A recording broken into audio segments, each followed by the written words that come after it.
You have 3 days left, 72 hours until your upcoming cruise. What do you need to know to make sure you have everything you need so you get on that ship?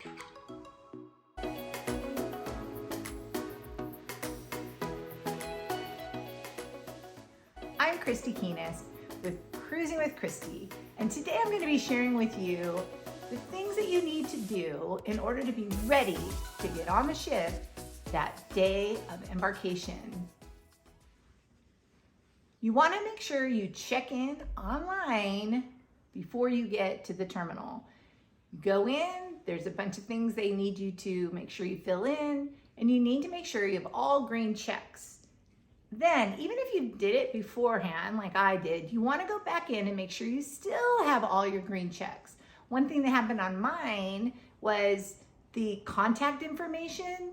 They just wanted it verified once again, so I took care of that, and now I'm good to go. While you're there checking in, make sure there is nothing you have to fill out as far as a health questionnaire related to COVID or anything else that they want to know before you get on that ship. While you're on the computer, might as well print out your luggage tags. So they look like this, and you can just tape them on, staple them on to your bag, but a better choice would be to get these plastic sleeves. They're very heavy duty and reusable, and that way your luggage tag is not going anywhere. The next thing you want to do is go to the bank and get out some cash. When you go, you want to get small bills. So 5s, 1s, 10s. The reason why is because a lot of that money you're going to be using for tipping. Yes, your gratuities are included in your cruise. However, your stateroom attendant is super great to you, so you might want to give them a tip at the beginning or the end of the cruise. Also, you might want to give $1 to the bartender with your drinks when you get your drinks. If you have the same waiter every night, you might want to tip them for exceptional service. When you go on your shore excursions, you might want to tip the guide. So having some extra cash in small bills available is a really good idea. You might ask, well, okay, how much? How much do I get out of the bank? It's up to you. I've heard anywhere from $200 per person for the cruise to $100 per port day. So you bring what you feel comfortable with. And of course, if you don't use it all, you just can put it back in the bank when you get home. You'll want to make sure you download the app for your cruise before you get on the cruise.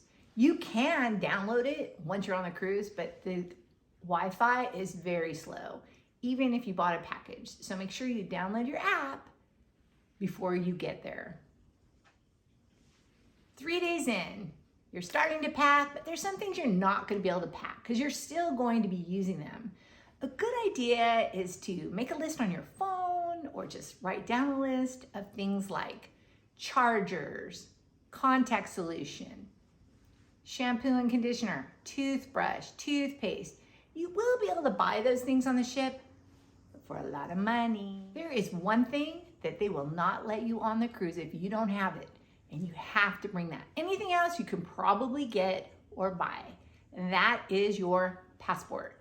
So check for your passport when you are getting ready to get in the car. Check for your passport when you're in the car. Make sure you have the passport when you get out of the car, because you can't get on the ship without your passport. In addition to bringing your passport or an ID that's going to get you on the ship, you want to make sure that you bring a driver's license or some other kind of ID. When you go to the ports, that's the ID that you bring. You leave your passport in your safe. Luckily, it seems like COVID concerns are moving into the past, but you do want to make sure, does your cruise line expect you to have your COVID vaccination paper? Do they expect you to have a current COVID test? If they do, make sure you get that taken care of and you bring printed out copies of those items for embarkation day.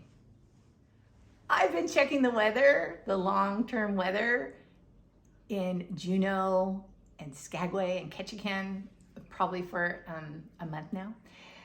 I still don't trust those long-term forecasts. So I am gonna make sure that I check the forecast 3 days, 2 days, the day before. That way I can make any adjustments to my packing as necessary depending upon the weather. You've probably figured out you're gonna be using your device a lot that first day. So you wanna make sure it's fully charged, and you might also consider getting an external charger. That way, if it starts to run out of juice, you are ready with your backup plan.